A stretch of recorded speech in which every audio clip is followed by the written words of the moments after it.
ఆఖరి ఆదివారంకి వచ్చేసాం కదా. 2024 ఇంకా ఎన్ని రోజులు అయిపోద్ది? 2024 అంటే 48 గంటల్లో 2024 ముగిసిపోద్ది కదా. 2024 will be ended by within 48 hours. దేవుని కృప. మరి నేను ఎప్పుడు ఏమనుకుంటున్నానంటే దేవుని కృప ఈరోజు. నిన్న రాత్రి ఒక ఫ్లైట్ ఎక్కడికి కొరియాకి వస్తుంది. కొరియాకైనా సౌత్ కొరియాకి వస్తుంది. ఆ ఫ్లైట్ సరిగ్గా దిగబోతున్నప్పుడు ఒక పక్షి వచ్చి ఆ విమానాన్ని ఢీ కొట్టింది. ఆ విమానాన్ని గుద్దుకుంది అనమాట. పక్షి, చిన్న పక్షి, పెద్ద ఫ్లైట్ గుర్తుకోగానే ఏమైపోయింది? ఆ విమానంలో ఉన్న భాగం పాడైపోయిందంట. మరి అది ఎంత డెలికేట్గా ఉంటే నాకు తెలీదు. డ్రైవర్ చాలా కంట్రోల్ చేశాడు. ఆ ఫ్లైట్ని అదుపు చేద్దాము అని కంట్రోల్ చేశాడు. అదుపు చేద్దాము, ఆయన భద్రపడతాము. కానీ ఆయన వల్ల అవల. ఆ ఫ్లైట్ రన్వే మీదకి వచ్చి అదుపు తప్పి ఎదురుకున్న గోడను గుద్దుకుంది. పోయి గుద్దుకోగానే 168 మంది ఉంటే 28 మంది చచ్చిపోయారంట. 28 మంది, 29 మంది. ఎన్ని ఆశలతో వాళ్ళు ఆ ఫ్లైట్లో ఉండొచ్చు కదా. మనం వెళ్తున్నాము కొత్త సంవత్సరం వేడుకల్లో పాల్పొందాలనే మరొక కారణం. కానీ దేవుడు మరి ఆ సంఘటన జరగటం బాధాకరం. దేవుడు అయితే మనకి తన కృపను ఇచ్చాడు. 2024 అంతా కాపాడాడు. ఒక వాక్య భాగం చదువుకుందాం ఈరోజు. లూకాసు వార్త 13వ అధ్యాయము 6 నుంచి 9 వచనాలు చదువుకుందాం. జాగ్రత్తగా వినండి, చదవండి. మరియు ఆయన వారితో ఈ ఉపమానం చెప్పెను. ఒక మనిషిని ద్రాక్ష తోటలో అంజూరపు చెట్టు ఒకటి నాటబడి ఉండెను. అతడు దాని పండ్లు వెతక వచ్చినప్పుడు ఏమీ దొరకలేదు.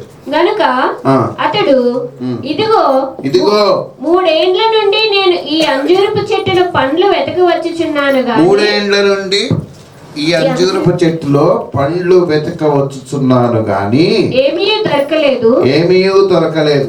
దీనిని నరికివేయుము. దీని వలన ఈ భూమి ఏల వ్యర్థమైపోవాలనని ద్రాక్ష తోట మాలితో చెప్పాను.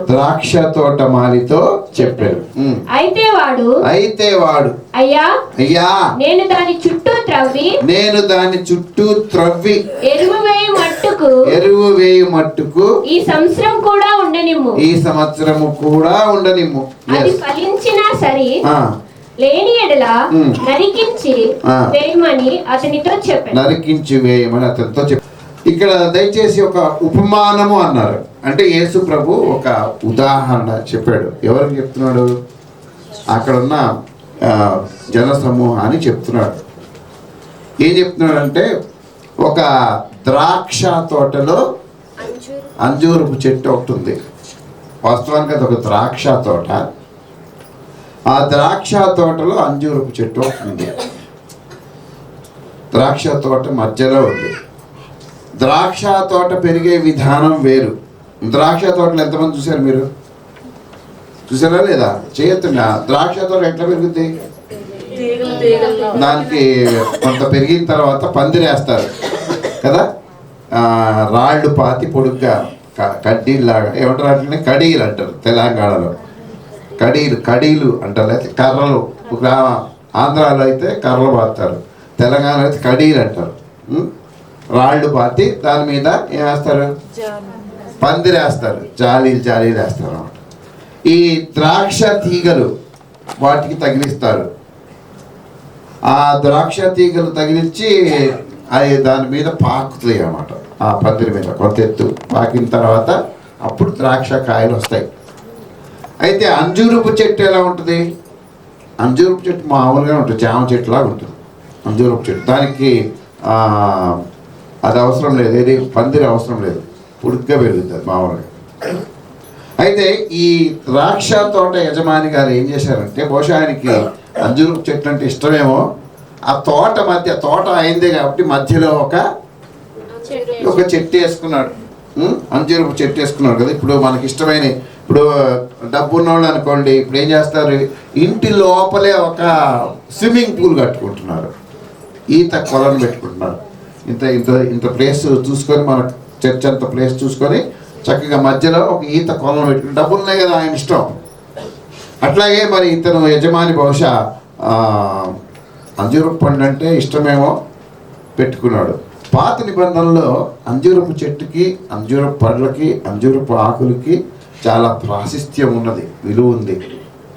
దేవుడు మందిర పరిచర్యలో కూడా అంజూరాన్ని వాడాడు. అంజూరాన్ని వాడాడు. వ్యాధి స్వస్థపరచబడటానికి కూడా అంజూరాన్ని వాడారు. సరే, ఈయన పెట్టుకున్న తర్వాత ఆ చెట్టు పెరిగింది. ఏమంటున్నాడు, ఒకరోజు వచ్చి చెట్టుని చూశాడు. ఈ అంజూరపు చెట్టు యొక్క ప్రత్యేకత ఏంటంటే, సంవత్సరం పొడుగునా ఇవి కాయలు కాస్తాయి. అయితే అంజూరు పళ్ళు యొక్క ప్రత్యేకత ఏంటంటే సంవత్సరం పొడుగును దొరుకుతాయి. అండ్ అంజూరపు చెట్టు యొక్క ప్రత్యేకత ఏంటంటే, అంజూరపు ఆకులు పళ్ళుంటేనే కనిపిస్తాయి, లేకపోతే ఆకులు కనిపించాయి. ఆకుల కింద పళ్ళు ఉంటాయి. తర్వాత అంజూరపు పువ్వులు ఉండవు. ఆ పండ్లుగా మనకు కనిపించే దాని లోపల పువ్వు ఉంటుంది. ఆ పువ్వు పరిపక్వత అయినప్పుడు పండుతుంది అన్నమాట. ప్రత్యేకత, అందుకే ఔషధ గుణాలు. అంజూరపు చెట్టు గురించి అంజూరపు పుప్పొడి ఉంటుంది కదా, ఏమంటారు ఇంగ్లీష్లో దాన్ని, క్రాస్ పాలినేషన్. ఈ క్రాస్ పాలినేషన్ అంటారు, అంటే పుప్పొడి విస్తరణ. మామూలుగా అయితే ఒక 1/2 కిలోమీటర్ దాకా మిగతాయి ఉంటాయి. కానీ ఈ అంజూరపు చెట్టు ఎక్కడున్నా సరే 1000 కిలోమీటర్లు వెళ్ళగలదు గాలిలో ఆ పుప్పొడి. అటువంటి చెట్టు, అంటే ఆ అంజూరపు చెట్టు ఫలించడానికి పరిస్థితులు చాలా అనుకూలంగా ఉంటాయి అన్నమాట. ఇక్కడ చెట్టు నాటితే ఇక్కడ లేదు కదా అనుకోవడానికి లేదు.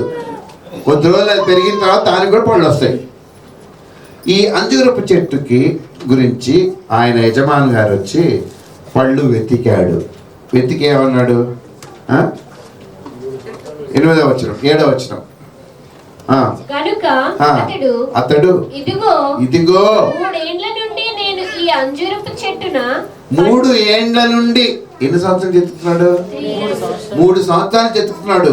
ఏమైనా పళ్ళు దొరుకుతాయేమో, మా చెట్టు కాయలు కాస్తాయేమో, ఓ పండు తిందాం. నేను 3 ఏండ్ల నుంచి ఈ పండ్లు వెతుకుతున్నాను, కానీ ఏమీ దొరకలేదు. ఏం దొరకలేదు అసలు, ఏం దొరకలేదు అన్నమాట. ఏమీ దొరకలేదు. ఏం నిర్ణయానికి వచ్చాడు, దాన్ని నడికి పడైపోయి ఎందుకు వేస్ట్ అన్నాడు. దానివల్ల భూమి ఎందుకు వేస్ట్, అక్కడ కూడా దున్నేసి 5-6 జతలు ద్రాక్ష తీగలేస్తే ఇంకొంచెం రాబడి పెరుగుద్ది కదా. అంటే అంజూరపు పండు తినాలన్న ఆయన ఆశ నెరవేరలేదు కాబట్టి కొంత నిరాశకి లోనయ్యాడు. అప్పుడు ఆ తోట మాలి ఏమన్నాడు, అయ్యా 1 సంవత్సరం ఆగు, నేను దీని చుట్టూ తవ్వి ఎరువు వేసి దీని విషయంలో నేను ప్రత్యేకమైన శ్రద్ధ తీసుకుంటా. నెక్స్ట్ ఇయర్కి కాయలు వచ్చినాయి, లేకపోతే నరికేద్దాం అన్నాడు. ప్రభు ఈ ఉపమానం చెప్పాడు. ఎందుకు ఈ ఉపమానం చెప్పాడంటే, ప్రభు మనసులో ఒక వేదన ఉంది. అక్కడ 13వ అధ్యాయంలో మనం గమనిస్తే శిష్యులు ఉన్నారు, మనుషులు ఉన్నారు, ఎన్నిసార్లు వింటున్నారు కానీ వాళ్ళ లోపల మార్పు లేదు, ఏం లేదనమాట. ఏం తేడా లేదు, ఎట్లా వస్తున్నారో అట్లాగే పోతున్నారు. ఈ ఉపమానంలో మనం దీనికి ఒక పేరు పెట్టాను. నేనేంటిది, ద్రాక్ష తోటలో ఉన్న ద్రాక్ష తోటలో ఉన్న అంజూరపు చెట్టు. ఈరోజు మనం వింటున్న మెసేజ్ పేరు ఏంటంటే ద్రాక్ష తోటలో ఉన్న అంజూరం. ఇక్కడ నాలుగు ఉంటాయి. ఏమేమి ఉన్నాయి మీరు నిన్న ఉపమానంలో? ద్రాక్ష తోట ఉంది, ఇంకా అంజూరపు చెట్టు ఉంది, యజమాని ఉన్నాడు, తోటమాలి ఉన్నాడు. నలుగురే ఉన్నారు. ద్రాక్ష తోట, అంజూరపు చెట్టు, యజమాని. ఈ నలుగురు కూడా బైబిల్లో లేకపోతే మనం నేర్చుకోవడానికి 4 విషయాలకి వీళ్ళు గుర్తుగా ఉన్నారు. నెంబర్ 1 ఎవరు? ద్రాక్ష తోట. దేనికి గుర్తుగా ఉంది? సంఘానికి గుర్తుగా ఉంది. ద్రాక్ష తోట, నువ్వు ఒక సంఘం, నువ్వు ఒక ద్రాక్ష తోట. ఒక తోటకి ఒక అడవికి తేడా ఏంటి? What is the difference between A forest and A garden? అమ్మా, అందుకు ఫారెస్ట్ ఆఫీసర్ లేడా?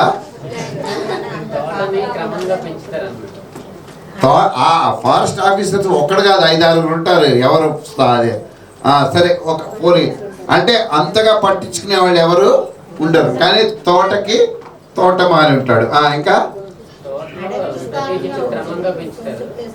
అడవి విస్తారంగా ఉంటుంది, తోట కొంచెమే ఉంటుంది. ఇంకోటి ఏదయ్యా చెప్తున్నావు? తోటలో ఒక క్రమం ఉంటుంది. చెట్లన్నీ లైన్లో ఉంటాయా? ఉంటాయా? లైన్లో ఉంటాయి, ఒక క్రమంలో ఉంటాయి. దారి ఉంటుంది, బాట ఉంటుంది, నీళ్ళు రావడానికి, నీళ్ళు పోవడానికి అన్నీ ఉంటాయి. అడవిలో, తోటలోనేమో పిచ్చి మొక్కలు ఉంటాయి, తీసేస్తారు. అడవిలో ఏది పడితే అది పెరుగుద్ది, ఇష్టమంటే పెరుగుద్ది. ద్రాక్ష తోట సంఘానికి గుర్తు.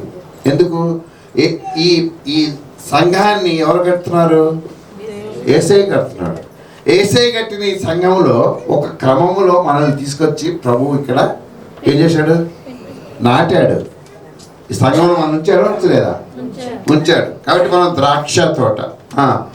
సో ద్రాక్ష తోట అంటే సంఘం గుర్తు. తర్వాత అంజూరపు చెట్టు అంటే విశ్వాసి. అంజూరపు చెట్టు అంటే విశ్వాసి. ద్రాక్ష తోట మధ్యలో సంఘములో విశ్వాసిని దేవుడు ఉంచాడు. అంజూరపు చెట్టు మీన్స్ విశ్వాసి. యజమాని అంటే తండ్రి అయిన దేవుడు. తండ్రి అయిన దేవుడు. మరి తోటమాలి ఎవరు? ఎస్, తోటమాలి యేసు ప్రభు. దయచేసి గమనించాలి. ద్రాక్ష తోట సంఘము, అంజూరపు చెట్టు ఏమో విశ్వాసి, యజమాని ఏమో తండ్రి అయిన దేవుడు, తోటమాలి ఏమో యేసు. మరి ఇప్పుడు ఈ అంజూరపు చెట్టు ఫలించట్లేదు. ఎవరిది బాధ్యత? ఎవరు దాని విషయం బాధ్యత ఎవరికి అప్పగించాడు? తండ్రి అయిన దేవుడు యేసు ప్రభుకి అప్పగించాడు. 2024లో ఇప్పుడు 2024లో ఒక విశ్వాసిగా నువ్వేమన్నా ఫలించావా? ఒక్క మొక్క, లేకపోతే ఒక పండు, కనీసం ఒక పువ్వు. 2024లో నువ్వు ఏమన్నా ఫలించావా? ఫలిస్తే ఎవరికి సంతోషం?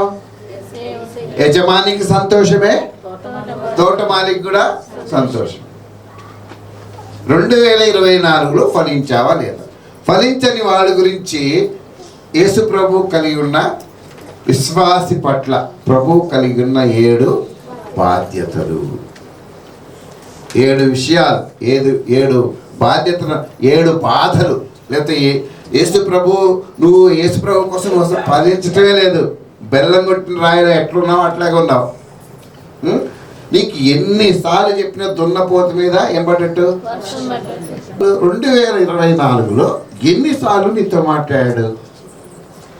ఎన్నిసార్లు ఏ విషయాలు నీతో మాట్లాడాడు? ఏ విషయాలు నువ్వు స్పందించావు?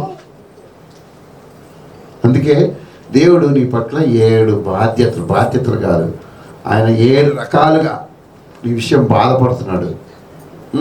7 రకాలుగా నిన్ను క్రమపరచాలని ప్రయత్నం చేస్తున్నాడు. ఈరోజు మనం గమనిద్దాం. ఎందుకంటే ఏమన్నాడు? ఈ సంవత్సరం పండితే పండింది, లేకపోతే ఏమన్నాడు? నరికేమన్నాడు. ఎందుకయ్యా నువ్వు? అవసరమా? చెప్పండి, అవసరమా మనకి? దేవుడు, కుమారుడైన దేవుడు లేకపోతే యేసు ప్రభు తన రక్తం ఇచ్చి నిన్ను కొనుక్కున్నాడు, సంఘంలో పెట్టాడు. ఎందుకు? సంఘములో ఒక వ్యక్తి ఉండి ఫలించకుండా ఉంటే నన్ను అడిగితే కనుక ఆ వ్యక్తి మ్యూజియంలో ఉన్న ఒక వస్తువుతో సమానం. వినండి అందరూ జాగ్రత్తగా, పౌరుషం తెచ్చుకోండి. మ్యూజియంలో ఒక వస్తువులాగా ఉన్నావు నువ్వు. ఏం చేస్తాడు తెలుసా? మ్యూజియంలో ప్రతి 2 నెలలకు ఒకసారి, సాలార్జీ మ్యూజియంలో బొమ్మలు బాగా కనిపిస్తాయి మనకి. ప్రతి 2 నెలలకు ఒకసారి, 2వ శనివారం 2వ ఆదివారము ప్రతి బొమ్మని వాళ్ళు దాని నుంచి బయటికి తీసి షోకేస్ నుంచి దాన్ని బాగా దులిపి, కడగాల్సిన వాటిని కడిగి, పాలిష్ కొట్టాల్సిన వాటిని పాలిష్ కొట్టి, తుడవాల్సిన వాటిని తుడిచి మళ్ళీ యథాస్థానంలో దాన్ని పెట్టేస్తారు. మళ్ళీ 2 నెలల దాకా దానికి ఎవరు దాని జోలికి వెళ్ళరు. ఏం లాభం? అక్కడ బంగారు పళ్ళెం ఉంది, గ్లాస్ ఉంటుంది, స్పూన్ ఉంటుంది, అన్నీ ఉంటాయి. నేను ఒకసారి అడిగాను, బాబు నాకు కొంచెం అది ఇస్తావా, ఛాయ్ తాగిస్తా అన్నాను. ఛాయ్ తాగిస్తా దాన్ని అంటే, ఊరుకోండి సార్, మసాజ్ చేయకండి అంటున్నాడు. మరి ఎందుకయ్యా అది అక్కడ? ఎందుకు? చూస్తానికి సార్, చూస్తానికి. కోహినూర్ వజ్రం దగ్గర లోపల ఉంటుంది అది. మేమందరం దాని లోపలికి వెళ్తే తీసుకెళ్ళాడు, స్పెషల్ పర్మిషన్. టేబుల్ మీద పెట్టుంటుంది, మధ్యలో ఉంటుంది, నైట్లో ఉండవు, టేబుల్ మీద పెట్టుంటుంది, పైన అది వజ్రం ఉంటుంది. టేబుల్ మీద ఇంకొక బాక్స్ ఉండి దానిలో వజ్రం ఉంటుంది. నేను మామూలుగా వద్దు సార్ వద్దు, అది రాదు, లోపల ఇంకో బాక్స్ ఉంది. ఎందుకు మరి అది? ఎందుకు చెప్పండి? ఎందుకు అది? చూసి, సీ అండ్ ఎంజాయ్. చూడు, నేత్రానందమే కానీ ఇంకేం ఆనందం లేదు. విశ్వాస ప్రభు ఏం తీర్మానం చేశాడు?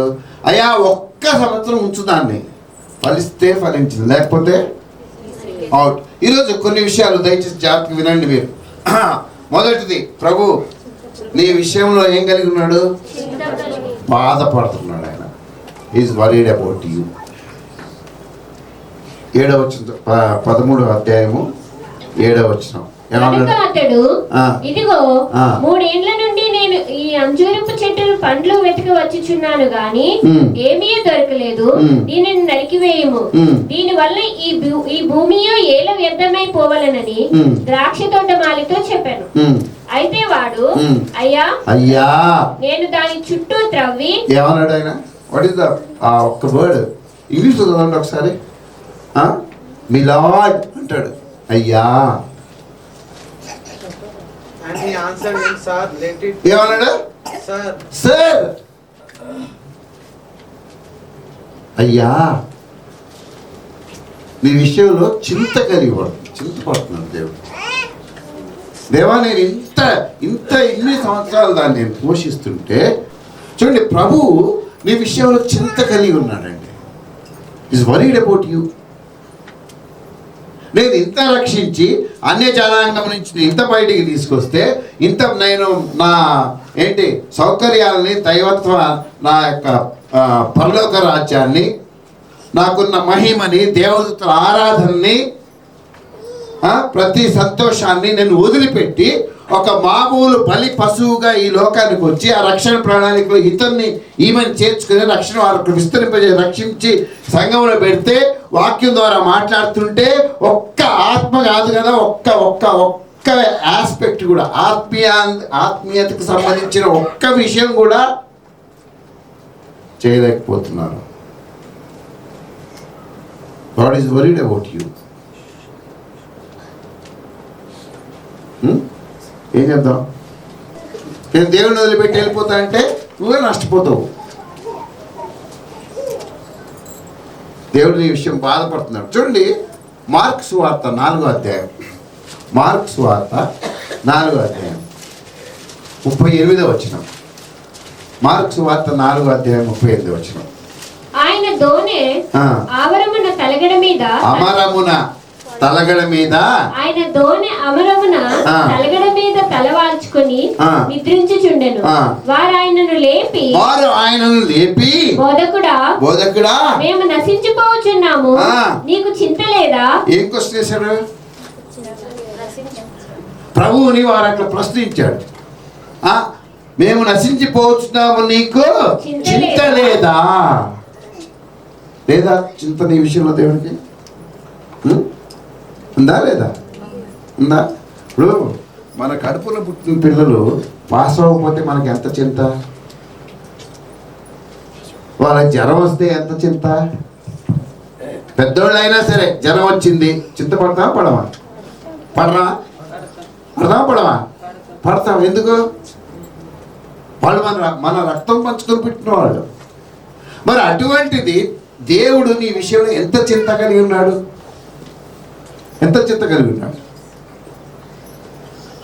నువ్వు ఒక్క పని చేయట్లే, ఒక్క ఆత్మను తీసుకొని రావట్లే, ఒక్క ఏమంటారు దీనికి వెళ్ళట్లేదు, ఒక్క విషయంలో కూడా నువ్వు దేవునికి ఉపయోగకరంగా లేవు.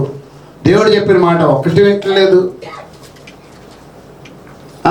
కనీసం ఈరోజు నేనేం ఉదాహరణ గుర్తు చేస్తాను మీకు. పోయిన వారం మనం ఏమనుకున్నాము? క్రిస్మస్ రోజు. ఈరోజు నెలలో సంవత్సరంలో ఆఖరి ఆదివారం కాబట్టి ఎన్ని గంటలకు రావాలి? 10కి అంతా రావాలనుకున్నాము. ఎప్పుడు వచ్చాము? యథారాజా. మరి దేవుడు ఏం చేస్తాడు? చెట్టు నరికేకి ఏం చేస్తాడు? నీ కారణాలు నీకున్నాయి, లేవని నేను చెప్పను. కానీ మరి దేవుడు నీ విషయంలో చింతపడుతున్నాడమ్మా. సంవత్సరం అంతా ఇదే గొడవ. ప్రభువు అందుకే బాధపడుతున్నాడు నీ విషయం. God is worried. చిన్న విషయాలు, చిన్న సంగతులు.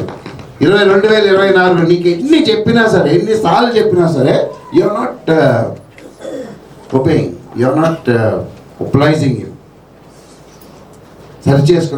బైబిల్ చదువు, ప్రార్థన చేయి. అస్సలు లేదు. ఎస్, ప్రభువు నీ విషయం చింతపడుతున్నాడేమో. ఎందుకు నువ్వేం చేయట్లేదు? మొదటి పేతురు 5:7 ఒకసారి చదవండి. మొదటి పేతురు 5:7. ఆయన మిమ్మును గూర్చి చింతించుచున్నాడు కనుక మీ చింత యావత్తు. ఆ మాట వదిలేద్దాం. ఆయన మిమ్మును గూర్చి చింతించుచున్నాడు గనక వద్దులే మాకు. ఆయన మన గురించి ఏం చేస్తున్నాడు? చింత కలిగి ఉన్నాడు. Is worried. చింత కలిగి ఉన్నాడు. ఏంటో వీళ్ళు ఎప్పుడు ఫలిస్తారు, వీళ్ళని రక్షించానే, ఎంతమంది నశించిపోతున్నారు. ప్రియరా, గమనించాలి, ప్రభువు నీ విషయంలో చింత కలిగి ఉన్నాడు. ఒక మంచి ఉదాహరణ ఉంటుంది బైబిల్లో. ఎవరు మన సొలొమోన్ రాజుగా ఉన్నప్పుడు 2 స్త్రీలు వస్తారు. ఎవరి దగ్గరికి? సొలొమోన్ దగ్గరికి వస్తారు. వచ్చి, అయ్యా మరి ఇదిగో మీ బిడ్డ చనిపోయింది, ఈ బిడ్డ నా బిడ్డని ఈమె బిడ్డ అంటుంది అని మొదట అమ్మాయి చెప్పుద్ది. రెండో అమ్మాయి చెప్పుద్ది, కాదు బ్రతికున్న బిడ్డే నా బిడ్డ, చనిపోయిన బిడ్డ ఆవిడ బిడ్డాడు. వీళ్ళిద్దరు కాదు కదా. ఆఖరికి 2 జుట్లు పట్టుకునే దాకా వచ్చారు. అప్పుడు ఆయన సైనికుని పిలిచి, ఒక పని చేయరా బాబు, బతికున్న బిడ్డని 2 పార్ట్స్ చెయ్యి, సరిగ్గా పొట్ట మధ్యకి నరుకు, ఆ భాగం ఆమెకి ఇవ్వు, ఈ భాగము ఈమెకి ఇవ్వు. మొదట ఉంది, రెండవ ఉంది, రాజు కాళ్ళు పట్టుకు, దేవా వద్దు చంపకు. ఎందుకు? నా బిడ్డే కానీ ఆమె దగ్గరే బతకని, చంపొద్దు. అప్పుడు సొలొమోన్ రాజు ఏం చేశాడు? ఆమెను తీసుకెళ్ళి ఆ చిన్న బిడ్డని రెండో ఆవిడకి ఇచ్చాడు. మొదటి రాజులు గ్రంథం 3వ అధ్యాయం 16వ వచనం. మొదటి రాజులు 3వ అధ్యాయం 16వ వచనం. తరువాత వేశ్యలైన 2 స్త్రీలు రాజునొద్దకు వచ్చి అతని ముందర నిలిచిరి. వారిలో ఒకతే ఇట్లా మనవి చేశాను. 27వ వచనం చదవమ్మా. 27. అందుకు రాజు బ్రతికి ఉన్న బిడ్డను ఎంత మాత్రమో చంపక మొదటి దానికి ఇయ్యుడి, దాని తల్లి అదే అని తీర్పు తీర్చెను. అది ఎందుకు ఈ ఉదాహరణ చెప్పారంటే మనము అస్సలు బాధ్యత లేకుండా పిల్లల విషయంలో అస్సలు ఏం బాధ్యత మనకి, ఏం బాధ్యత. చిన్న వయసులో వాళ్ళని ప్రభు దగ్గర నడిపించండి, ప్రభు దగ్గర నడిపించండి, నడిపిస్తున్నారా? నడిపించట్లేదే. చిన్న వయసులో ఎట్లా బ్రతకాలో నేర్పించండి. మేము నేర్పిస్తున్నామని మీరు అంటారు, నాకు తెలిసిపోద్ది. ఎక్కడ తెలిసిపోద్ది? పైన ఎక్కడ తింటాం మనం ఫుడ్, తెలిసిపోద్దా లేదా? తెలిసిపోద్దా? ఒకవేళ వాళ్ళు రోజు ప్రార్థన చేయటం నేర్పించామనుకో, వాళ్ళు ఎక్కడ కూర్చుని ఏం చేస్తారు? ప్రార్థన చేస్తారు. You are not teaching them, నువ్వు నేర్పించలేదు. అందుకే దేవుడు చింత కలిగి ఉన్నాడు. అయ్యో అనవసరంగా పిల్లల్ని ఇచ్చాను అనుకుంటున్నాడేమో. పిల్లలు కొంతమంది బైబిల్లే తీసుకొని రారు. బైబిల్లే అసలు వాళ్ళు చర్చికి వచ్చేది తక్కువ, వచ్చినప్పుడు కూడా ఏం తెచ్చుకోరు? బైబిల్ తెచ్చుకోరు. ఏమనంటే ఫోన్లో ఉందంటారు. ఫోన్ ఎక్కడుందంట? కొంతమంది అసలు పిల్లలు చర్చికే రారు. ఎవరిది బాధ్యత? పాస్టర్దా? తల్లిదండ్రులది. నీదే బాధ్యత, నీదే బాధ్యత. కొంతమంది ప్రార్థనే చేయరు, కొంతమంది పాటలే పాడరు. అంతెందుకండి, చిన్న పని చేయరండి, ఏదో పట్టణం వెళ్ళిపోతాం. అదే మీరు ఒక మందిరం, ఒక గుడిలో చూడండి, గుడి, ఒక టెంపుల్లో చూడండి. అక్కడ ఏమన్నా ఉంటే ఆయన వచ్చి చేయాలని లేదు. చెప్పులు ఇట్లా ఉల్టా పడ్డాయి అనుకోండి, ఏం చేస్తారు వాళ్ళు? ఏం చేస్తారు? నా చెప్పులు ఇది అంటారా? ఆడు చూసుకుంటాడు కాదు. లేకపోతే ఇక్కడ నీళ్ళు పోతున్నాయి అనుకోండి, ఏం చేస్తారు? పోయి ట్యాప్ కట్టేస్తారు. Simple things. ఎందుకు? వాళ్ళకి మనం అసలు ముందు దేవుడు మన విషయం ఎందుకు బాధపడుతున్నాడంటే, సరిగ్గా మందిరంలో కూర్చోవటం నేర్పించలేదు నువ్వు ఇంతవరకు పిల్లలకి. మందిరంలో కూర్చోవాలంటే నువ్వు చాక్లెట్లు ఇవ్వాలి, లంచం ఇవ్వాలి, నువ్వు లేకపోతే కూర్చోరు. Because you're not teaching them. అందుకే దేవుడి విషయం బాధపడుతున్నాడు. ఎందుకు ఇచ్చాను పిల్లలు అనుకుంటున్నాడు.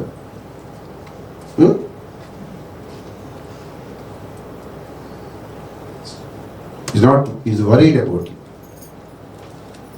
అవునా కదా? మళ్ళా అంటావు, దేవా నాకు వీళ్ళు చాలు ప్రభా, నాకు ఒక కొడుకు నువ్వు, నాకు ఒక కూతురు నువ్వు, లేకపోతే మంచి అందమైన పిల్లలు నువ్వు. ఏం చేసుకుంటావు? నువ్వు ఉన్నోళ్ళే సరే పెంచలేకపోతున్నావే.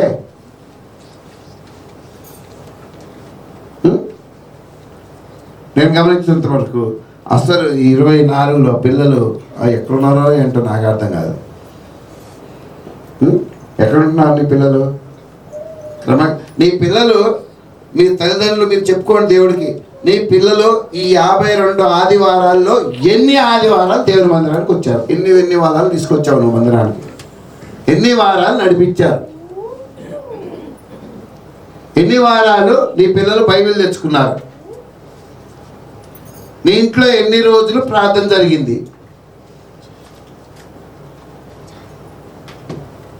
చూడండి, అందుకే మనకి 3 రకాల చింతలు ఉంటాయండి నాకు తెలిసి. మన సంగతి మాట్లాడుతున్నా ఇప్పుడు నేను.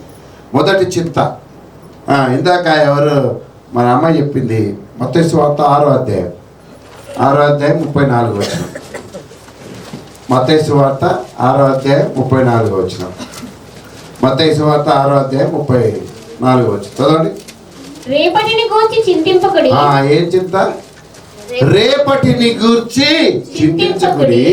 రేపటి దినము దాని సంగతులను గూర్చి చింతించును. దాని సంగతులను గూర్చి చింతించును. చదవమ్మా. ఏనాటి కీడు ఆ నాటికి చాలు. ఏనాటి కీడు ఆ నాటికే చాలు. ఏం చింత మనకి రేపటి గురించి? చర్చికి తీసుకొని రా అంటే ఏమంటాడు? ఏమంటారు? చర్చికి రా అన్నాను ఏమంటారు? రేపు మ్యాథ్స్ ఎగ్జామ్. అఖిల రేపు రా. రేపు ట్యూషన్ అంకుల్. ఒక 2 అవర్స్లో ఏం సాధిస్తావు చెప్పు నాకు? ఏం సాధిస్తావు? అందుకే దేవుడు చింత కలిగి ఉన్నాడు. నీకు రేపటి గురించి చింత. పోనీ నాకు ఒక సంగతి చెప్పండి, మామూలుగా జనరల్గా అడుగుతున్నాను. ఎగ్జామ్ పేరుతో సరే పిల్లలకి మనం ఎగ్జామ్స్ని ఇచ్చాం, రాలేదు. నాకు మన చర్చిలో గురించి చెప్తారు. టీసీ ఉన్నాడు, ఎవరు, నిక్సన్ అన్నిట్లో ఫస్ట్ వస్తాడు. వాడు టైంకి ఒక బ్యాగ్ వేసుకొని వస్తాడు, ఈ వడ్డీ రోజు చేసేవాడు లాగా బ్యాగ్ ఒకటి వేస్తాడు, ఈ చివరి నుంచి చివరికి ఎంత భలే వేస్తాడు. సీరియస్గా వస్తాడు, నవ్వరు కూడా నవ్వడు, అని వస్తాడు. వచ్చి టగడగా తాళాలు తెరుస్తాడు, లైట్లు వేస్తాడు, వాడి పని అటు చేసుకుంటాడు. నేను ఆయన రోజు అడుగుతా, సంఘ ప్రార్థన కూడా వస్తాడు. నేను అడుగుతా, అరే నీకు పరీక్షలు లేవా అంటే, ఉన్నాయి అంకుల్, తర్వాత చదువుకుంటా. వాళ్ళ నాన్న వాళ్ళ అమ్మ వాడి గురించి ఒక్క రిపోర్ట్ చెప్తారు ఎప్పుడు. వాడు స్కూల్ ఫస్ట్, వాడు బాధ్యత వాడు చేశాడు. మొన్న ఏం చేశాడు తెలుసా మీకు? తెలుసా? వాడు బర్త్డే రోజు ఎంతమంది పిలిచాడు? వాడు బాధ్యత చేశాడా? God is not worried about him. ఎందుకు? వాడు పని వాడు చేశాడు. బర్త్డేని ఉపయోగించుకున్నాడు. ఎంతరా? 34 మంది వచ్చారా? మీ ఫ్రెండ్స్ ఎంతమంది వచ్చారా? 20 అబోవ్, 28 26 వచ్చారు. అయిపోయింది వాడు బాధ్యత. మనకి రేపటి గురించి చింత, రేపు ఏం చేయాలి? ఇప్పుడు చదవకపోతే వీడు ఫెయిల్ అయిపోతాడేమో, ఇప్పుడు ట్యూషన్కి వెళ్ళకపోతే ఎట్లా, అయ్యో రేపు వెళ్ళకపోతే ఎట్లా, కష్టమే. అరే రేపటి గురించి చింత. ఇంకోటి యెషయా గ్రంథం 38వ అధ్యాయం మొదటి వచనం. ఇక్కడైతే వచ్చింత మనకి యెషయా గ్రంథం 38వ అధ్యాయం మొదటి వచనం. యెషయా గ్రంథం 38వ అధ్యాయం మొదటి వచనం. ఆ దినములలో హిజ్కియాకు మరణకరమైన రోగము కలుగగా ప్రవక్తయు ఆమోజు కుమారుడునైన యెషయా అతని యొద్దకు వచ్చి నీవు మరణమవుచున్నావు, బ్రతుకవు గనుక నీవు నీ ఇల్లు చక్కబెట్టుకొనుమని యెహోవా సెలవిచ్చుచున్నాడని చెప్పగా, ఏమొచ్చింది? దీనికి మరణకరమైన రోగం వచ్చింది. మనకేం చింత? ఆరోగ్యం గురించి చింత. ముక్కు ఉంది కాబట్టి పరిచయం పట్టుద్దా? పట్టుదా? మరి లేకపోతే ముక్కు ఉంటే పరిచయం పట్టుకుందా? ముక్కు ఎందుకు మరి? చెవులు ఉన్నాయి కాబట్టి చెవి నొప్పి వస్తుందా రాదా? చెవి నొప్పి వస్తే మానేస్తావు. మానేసావా లేదా? నీ గుండెల మీద చేసుకొని చెప్పు ఆన్సర్ ఈరోజు. సర్ది అయింది, మానేసినావా లేదా? మానేసావా లేదా? తలపైకి ఎత్తుండమ్మా అందరూ. పాపా ఎంత భక్తి పరులు బాబు. కడుపు నొప్పి వస్తుందని మానేసావా లేదా? తలనొప్పి వచ్చిందని మానేసావా లేదా? జ్వరం వస్తుంది, జ్వరం అంటే కొంచెం ఒళ్ళు వేడెక్కుద్ది కదా మామూలుగా పడిసం పట్టినప్పుడు, మానేసావా లేదా? ఓకే, మానేసావు. ఉద్యోగం మానేసావా? పని మానేసావా? మానేసావా? లేదే. పని మానేస్తే డబ్బులు రావు. దయచేసి ఆలోచన చేయండి. దేవుడు నీ విషయంలో ఏం కలిగి ఉన్నాడు? చింత కలిగి ఉన్నాడా లేదా? అంటే దేవుడు 2024లో దేవుడి మాట చెప్పి ఎన్నిసార్లు దేవుడిని బాధ పెట్టావు? సారీ, పని మాట చెప్పి పని కోసం ఎన్నిసార్లు దేవుని పని వదిలిపెట్టావు? ఎన్నిసార్లు లేట్ వచ్చావు కదా? ఇంకో చింత ఉంటుంది మనకేంటది? ఇది 37వ అధ్యాయం, కీర్తన 37 4వ వచనం. 37వ కీర్తన 4వ వచనం. 37:4 37:4 చదవమ్మా. యెహోవాను బట్టి సంతోషించుము, ఆయన నీ హృదయ వాంఛలను తీర్చును. ఏం తీరాలి మనకి? కోరికలు తీరాలి. మన కోరికలు తీరాలి. ఒకటి రేపటి గురించి చింత, రెండవది ఆరోగ్యాన్ని విషయం చింత, మూడవది కోరికలు. ఈ సంవత్సరం తీరలేదు, వచ్చే సంవత్సరం అన్నా, ఈ సంవత్సరం కాసులు పేరు కొనియమన్నా సచ్చినోడు కొనిలా.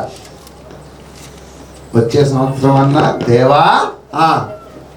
రేపు 31 డిసెంబర్ రోజు ఏం చెప్పి ప్రార్థన చేస్తారు? మోకరించి, దేవా సచ్చినోడు పోయిన సంవత్సరం కొనియలేదు, ఈ సంవత్సరం అన్నా ఏం చేయాలి? ఏం కొనియాలి? కాసుల పేరు కొనియాలి. ఆయన బలపరచు, శక్తిపరచు, డబ్బులు ఇవ్వు, ఆశీర్వదించు, ఆకాశపు వాకిళ్ళు విప్పు, బంగారం రేటు తగ్గించు.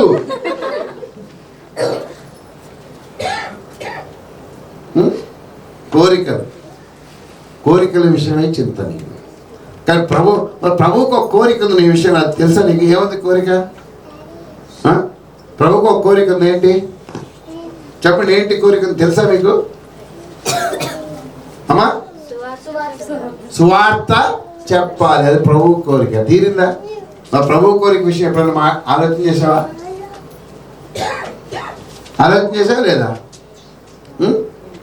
ఒకసారి ఒక నాకు చీటీ పంపించింది, పేరొద్దు కానీ ఏం రాసిందంటే రాపించింది. అయ్యగారు అంటే ఏంటా, అయ్యగారు అని పెద్దగా రాసి కింద రాసింది. ఫలానా XYZ నాకు 8,000 రూపాయలు వడ్డీ ఎగ్గొడుతున్నాడు. ఆ XYZ వడ్డీ ఇచ్చేటట్లు ప్రభు వారిని ప్రేరేపించేటట్లు 4 లైన్లు రాసింది కింద. ప్రేరేపించేటట్లు వారితో మాట్లాడి ఆ డబ్బులు వచ్చే వారం లోపల నాకు వచ్చేటట్టు ప్రార్థన చేయండి అని రాసిచ్చారు నాకు. ఏంటా కోరిక? ధనం. ప్రభు కోరిక ఏంటి? నేను రక్షించింది. నేను డబ్బు సంపాదించుకోవద్దని చెప్పను, పనులు చేయొద్దని అస్సలు చెప్పను. నేను చెప్పేది ఏంటంటే, నిన్ను ప్రభువు రక్షించినందుకు నీ బ్రతుక్కి తగ్గట్టు బ్రతుకు. నువ్వు బ్రతుక్కి తగ్గట్టు ప్రభు కోసం బ్రతుకు, ప్రభు సంఘం కోసం, ప్రభు పని కోసం బ్రతుకు. నీకు దేవుడు 2 పిల్లల్ని ఇచ్చాడు. పిల్లలు ఎంతమంది ఉన్నారండి? ప్రతి 10 జంటల్లో 6 జంటలకు పిల్లలు లేరు. ఈరోజు మన దగ్గర ఉన్న వివరాలను బట్టి, డేటాని బట్టి ప్రతి 10 జంటల్లో 6 జంటలకు పిల్లలు లేరు. నువ్వు ఆ 4 జంటల్లో ఉన్నావు, పిల్లలు ఉన్నారు నీకు. మరి ఆ పిల్లల విషయం నీకున్న బాధ్యత ఏంటి? వారి ప్రభువులోకి ఎంతసేపు నీ కోరికలు, నీ ఆశలు, నీ అనారోగ్యము, నీ ఆస్తి పాస్తులు సమకూర్చుకోవటము, ఇవే సరిపోయింది. కానీ అరే దేవుడు గర్భఫలము ఏంటన్నాడు దేవుడు? యెహోవా ఇచ్చు బహుమానం. మరి ఆ బహుమానాన్ని ఎక్కడ పెట్టుకున్నావు? ఏం చేస్తున్నావు ఆ బహుమానాన్ని? ప్రభువు నీ విషయం చింతపడుతున్నాడు. అయ్యా ప్లీజ్ రిక్వెస్ట్ చేస్తున్నాడు. ప్రభా ఒక్క నిమిషం, ఆయన రిక్వెస్ట్ చేస్తున్నాడు. రెండో వచ్చిన ప్రభు విషయం మనం ఆలోచన. సెకండ్ ఆస్పెక్ట్ 38వ అధ్యాయం. ప్రభు నీ పట్ల ప్రేమ చూపుతున్నాడు. నువ్వు బలహీనరాలు అని నిన్ను వదిలేలే, ప్రేమ చూపుతున్నాడు. చదవమ్మా మళ్ళా 20 వచ్చింది చదువు. అయితే వాడు అయ్యా నేను దాని చుట్టూ త్రవ్వి. ఏం చేస్తాడంట? ప్రత్యేకంగా నీ విషయంలో ప్రేమ చూపుతున్నాడు. దాని చుట్టూ త్రవ్వి, మళ్ళీ తవ్వుతాను నేను దాని చుట్టూ. ప్రభా నీళ్లు ఇంకట్లేదు, నీళ్లు పోస్తున్నా కానీ ఆ మట్టి అంతా గట్టిగా అయిపోయింది దాని చుట్టూ. బహుశా ఆ చెట్టుకి నీళ్ళు అందటం లేదేమో ప్రభా, దాని చుట్టూ నేను త్రవ్వుతా. ఈ విషయంలో ప్రేమ చూపుతున్నాడు దేవుడు. ఇంకా ఇప్పటికైనా సరే మళ్ళీ ఇంకొక ఇయర్ ఇద్దాంలే, ఇంకొక ఇయర్ ఆరోగ్యం ఇద్దాంలే, ఇంకొక ఇయర్ అవకాశాలు ఇద్దాంలే. దేవుని విషయం ప్రేమ చూపుతున్నాడు. కొన్నిసార్లు చిన్నప్పుడు ఏం చేసేవాడంటే, ఫెయిల్ అయ్యే స్థితి వచ్చేస్తే ఫెయిల్ అవుతారు. హెడ్ మాస్టర్ చిట్టుకున్నాడు అనుకో, ఫెయిల్ చేయ అంటాడు. అప్పుడు ఆ టీచర్కి ఇష్టం ఉండదు ఫెయిల్ చేయటం. ఏం చేస్తారు ఆ టీచరు? ఏం చేస్తారు? వాడిని పిలిపించి 2 కొట్టి పెన్సిల్తో రాయటమే కదా, ఆన్సర్ తుడిపించేసి, తెలుసా రాపించారు మీకు ఎవరన్నా టీచర్లు? రాపించారు లేదా? ఆన్సర్ తుడిపించేసి ఏం రాస్తారు? కరెక్ట్ మళ్ళా రాపించేస్తారు. రాపించేసి పొమ్మంటారు. వాళ్ళు ఆన్సర్ కరెక్ట్గా చెప్తారు కాబట్టి ఏమవుద్ది? పాస్ అయిపోతారు. హెడ్ మాస్టర్ అడుగుతాడు 2+2 అంటే 4 అని చెప్పలేనోడు ఇంత పెద్ద గుణింతో ఎట్లా చేశాడంటే, చేశాడు లేండి సార్, వదిలేయండి సార్ అంటారు. అర్థమైపోతాయి. ఓ టీచరు పిల్లల పట్ల ప్రేమ కలిగి ఉంది, నష్టపోతారు. దేవుని పట్ల కూడా ప్రేమ. ఏదో సరేలే, బలహీనుడు, ఓకే అయితే దేవుని ప్రేమ నువ్వు చులకనగా చూస్తావు కదా, ఇట్స్ వెరీ చులకన. రోమాపత్రిక 5వ అధ్యాయం ఒకసారి చూద్దాం. రోమాపత్రిక 5వ అధ్యాయం 6వ వచనం చదవండి. రోమాపత్రిక 5వ అధ్యాయం 6వ వచనం. ఏలయనగా మనం ఇంకను బలహీనులమై ఉండగా క్రీస్తు యుక్త కాలమున భక్తిహీనుల కొరకు చనిపోయెను. ఆయన ఎప్పుడు ప్రేమ చూపుతున్నాడు? నీ బలహీనతలను బట్టి ఆయన నీ పట్ల మళ్ళా ప్రేమ చూపుతున్నాడు. నీ బలహీనతలను బట్టి. Is worried about your weaknesses.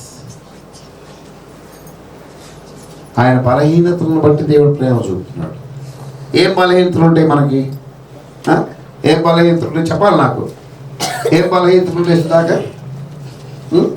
Friends ఒక బలహీనత, సినిమాలు బలహీనత. దేవా తప్పైపోయింది దేవా, ఇంక నేను చూడను ప్రభా, నేను చాలా పాపం చేశాను, నన్ను క్షమించు. ఫరో ఒప్పుదల. ఫరోకి ఎప్పుడైతే నష్టం కలిగిందో మోషే నీ దేవుడే నిజమైన దేవుడయా, వెళ్ళండి మీరంటే వెళ్ళండి, నన్ను క్షమించమని చెప్పి కప్పలు నా ఇంట్లోకి వచ్చినాయి వద్దని చెప్పు, ప్రార్థన చేశాడు. కప్పలు వెళ్ళిపోయింది. మళ్ళీ ఏమన్నాడు? మళ్ళా మాకు వచ్చాడు. ఏమన్నాడు? వచ్చి ఆడిపోతే ఎట్లా తిన్నాడు, పని చేయమా అన్నాడు. బలహీనత ఏంటి? నీ బలహీనత స్నేహితులా, సినిమాలా, బూతుమాటలా, చెడు స్నేహాలా? ఏంటి బలహీనత? నిద్ర. కొంతమంది నిద్రపోవద్దని చెప్పాను. నేను కూడా నాకు కూడా నిద్ర అంటే చాలా ఇష్టం. అయితే ఎప్పుడు నిద్రపోవాలి? ఫ్రీగా ఉన్నప్పుడు నిద్రపో. ఎప్పుడు ఫ్రీగా ఉంటావు ఎప్పుడన్నా నువ్వు? నీకు నిద్ర తగినంతే పో. నిద్ర ఒక బలహీనత, డబ్బు ఒక బలహీనత, సినిమా ఒక బలహీనత, అబద్ధాలు ఒక బలహీనత, మోసం చేయటం ఒక బలహీనత. ఎంత పాస్టర్ గారు సాక్ష్యం చెప్తూ మనకు చెప్పాడు, నటించటం ఒక బలహీనత. మనం అందరం గుడ్ యాక్టర్స్. మనందరికీ ఆస్కార్ అవార్డు కాదు కదా, ఇంకేమైనా పెద్దది ఉంటే ఇవ్వచ్చు. వితౌట్ డైరెక్ట్ ఇంకా యునానిమస్ అవార్డు ఇచ్చేయచ్చు. మన చర్చిలో ప్రతి ఒక్కరికి ఇవ్వచ్చు. బాబా ఇక్కడ ఎంత భక్తి! అసలు దేవుడు కూడా పైన చూసి అమ్మో వీళ్ళు నా భక్తుడే, యోహాను కంటే గొప్పవాళ్ళు అనుకుంటాడు ఆయన. ఎంత భక్తి! అబ్బాబ్బాబ్బా. బయటికి పోతే ఏమంటుంది చెప్పండి, మీరే చెప్పాలి నాకు. కనీసం ఇట్లా తల కూడా తిప్పుకొని చూడండి. ఎన్నిసార్లు చెప్పాడు దేవుడు క్షమించుకోమని మిమ్మల్ని? అస్సలు సమస్యనే లేదు. అసలు మా క్షమాపణ మాటే లేదు. ఎన్నిసార్లు చెప్పాడు దేవుడు నీకు? ఎన్నిసార్లు చెప్పాడు క్షమించు, ప్రేమించండి చెప్పాడా? అసలు సమస్యనే లేదు. నా వల్ల కానే కాదు, నువ్వు ఎన్నన్నా చెప్పు, నా వల్ల కాదు. అందుకే దేవుడు నీ విషయంలో చింతలేదు. ప్రేమతో చెప్తున్నాడు. ఎన్నిసార్లు చెప్పాడు 24లో? క్షమించండి, ప్రేమించండి, ఒకరినొకరు హత్తుకోండి, బ్రతకండి, కలిసి బ్రతకండి. ఎంతగా చెప్పాడు. అస్సలు వివరాలు ఎక్స్ అడిగాను అనుకో, వై గురించి నాకు తెలవదయ్య గారు అంటాడు. అరే, ఒక తల్లి పిల్లలు, ఒక ఊరి వాళ్ళు, ఒకే ఇంటి పేరు, ఒకే దగ్గర ఒకే బ్రతుకు తెరువు కోసం వచ్చారు, కానీ ఒకే సంఘానికి వస్తున్నావు, కానీ నీకు వాళ్ళకి మధ్య సమాధాన పడవు. దేవుడు ఎన్నిసార్లు చెప్పాలి నీకు?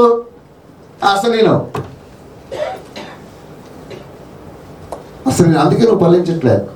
So God decided to cut off you. నిన్ను నరికేయాలని అనుకుంటున్నాడు. ఎందుకు? నువ్వు విన్నప్పుడు ఎందుకు? ప్రయోజనం ఉంది. నేను ప్రయోజనం ఉందా నీ వల్ల? దేవుడికి ఏమైనా ప్రయోజనం ఉందా? సంఘానికి ఏమైనా ఉపయోగమా నువ్వు? అస్సలు సంఘంలో 133వ కీర్తన ఒకసారి చదవండి, తీయండి ఒకసారి. 133. మీ యొక్క అవిధేయతను బట్టి, మీ యొక్క క్షమించుకోలేని గుణాన్ని బట్టి సంఘము నష్టపోతుంది. మీ వల్ల సంఘం నష్టపోతుంది. అది నేను నీకు చెప్పకుండా మంచి మాటలతో మీరు క్షమించుకోండి అంటే అస్సలు మీరు వినలేదు. 2024లో సేమ్ అదే ధోరణి. 137 కీర్తనేనా? చదవమ్మా. సహోదరులు ఐక్యత కలిగి ఉంటుట ఎంత మేలు, ఎంత మనోహరము. చదువు. అది తల మీద పోయబడి అహరోను గడ్డము మీదగా కారి అతని అంగీల అంచు వరకు దిగజారిన పరిమళ తైలము వలె నుండును. అది నీ ఐక్యత ఎట్లా ఉండాలి? పరిమళ వాసన రావాలి. బయట లోకం నేను చూసినప్పుడు అరే వీడు ఐక్యత గల మనుషులు.